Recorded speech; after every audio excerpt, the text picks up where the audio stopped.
The river smelled like blood. August 19th, 1782. It was just past midday, and the sun beat down on the muddy banks of the Licking River in what would one day be northeastern Kentucky.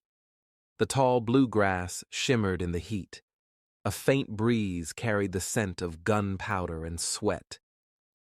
Across the water, a column of American militiamen, volunteers, frontiersmen, many barely more than boys, prepared to cross. Some stared hard at the opposite bank. Others fingered their rifles or tightened the leather cords of their hunting shirts. One man stepped forward, Colonel Daniel Boone. He was quiet, rugged, scarred by years of survival in the wild. He squinted into the woods and said softly, "They're waiting for us." But his warning was drowned out by the voice of another, Hugh McGarry, brash and reckless, yelling for the men to charge, to cross the river and chase down the retreating enemy. "Are we cowards?" McGarry shouted. "Do we turn back now?" The question was meant to stir courage, but what it truly stirred was disaster, because what lay on the other side of that river wasn't just trees and brush. It was an ambush, perfectly planned, perfectly placed. And within the hour, the Battle of Blue Licks would be over. Dozens of men would lie dead, scalped, stripped, forgotten in the heat. And Daniel Boone would lose his son. To understand how it happened, we have to go back, not just days, but decades.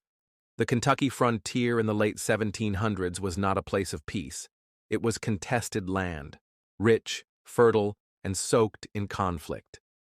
Native American tribes, particularly the Shawnee, Mingo, and Wyandot, had hunted and lived there for centuries. But as American settlers pushed westward over the Appalachian Mountains, that land was increasingly invaded, taken, surveyed, claimed by people who had never lived on it. The American Revolution made things worse. While fighting raged in the East, the frontier became a war zone of its own. Native tribes, encouraged and supplied by British agents out of Fort Detroit, launched raids on American settlements, and those settlers responded in kind, forming militias, building forts, and striking back with equal brutality. It wasn't just battles. It was a long, drawn-out, decentralized war of raids, reprisals, and survival, and the summer of 1782 was among the bloodiest. In early August, the fortified settlement of Bryan Station near present-day Lexington was attacked. Around 50 Loyalist Rangers and over 300 native warriors surrounded the stockade. Inside were women, children, and less than 50 militiamen. The siege lasted 2 days, and despite being outnumbered, the settlers held firm, braving gunfire to fetch water, defending the palisade with their last bullets. The attackers, frustrated, eventually withdrew and headed north. But the settlers weren't content to let them go. They gathered a force of about 180 militia volunteers from nearby communities, Lexington, Boonesboro, and Harrodsburg, and set off in pursuit. Among the officers were some of the most prominent names in frontier Kentucky: Colonel John Todd, Colonel Stephen Trigg, and Colonel Daniel Boone. Boone was older than many of the others, wiser. He had survived years of captivity among the Shawnee. He knew how native war parties moved, how they thought, and from the moment they set out, he had a bad feeling. After 2 days of riding, the militia reached the Licking River at a place called Blue Licks. It was an ancient salt lick where buffalo once came by the thousands to drink. But now, it was eerily quiet. Too quiet. From the far bank, scouts reported seeing a small group of enemy warriors moving into the trees. It looked like a rear guard, a retreat, an easy victory. But Boone saw the trap. He argued that the main force was likely hidden in the hills just beyond the river, waiting for the militia to cross. He urged caution. He urged delay. But then Hugh McGarry, impatient and furious, called for a charge. He accused the others of cowardice, and without waiting for orders, he rode his horse into the river and shouted for the men to follow him. They did, Boone, forced to choose between watching a reckless charge or leading it with some sense of order, crossed too. It was the worst decision of his life.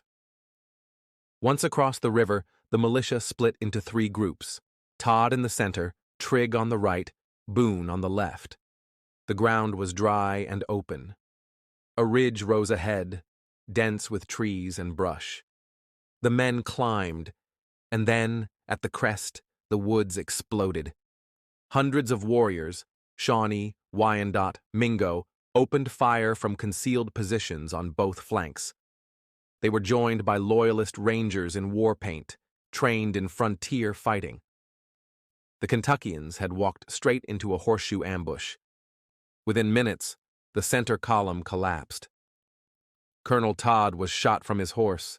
Colonel Trigg was killed trying to rally the right flank. Boone's son, Israel, was beside him, shot through the head while reloading. Daniel Boone saw him fall and couldn't reach him. The line broke. What followed was a massacre. Men fled in all directions, but most were cut down before they could reach the river. Some tried to swim, others drowned. Warriors chased the fleeing men across the shallows, killing them with tomahawks and knives. The wounded were left behind, many scalped and mutilated.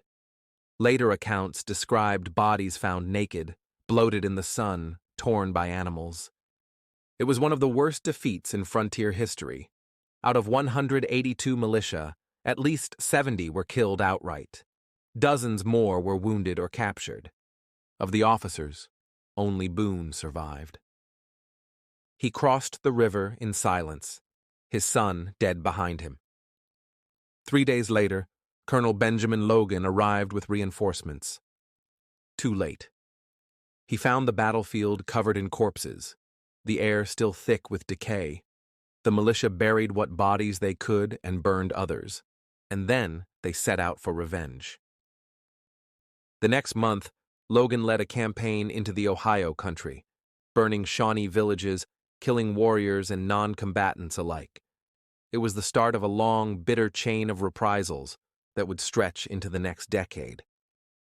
The revolution may have ended in the East, but the frontier was just getting started.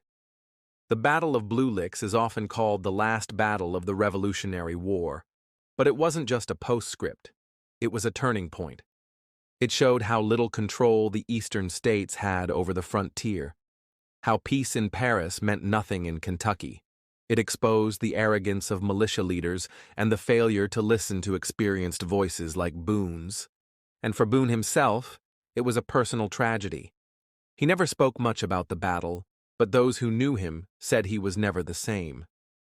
Today, a monument stands at Blue Licks Battlefield State Park. It lists the names of the dead: Todd, Trigg, McBride, Boone. Visitors walk the trail, read the signs, take pictures of the river.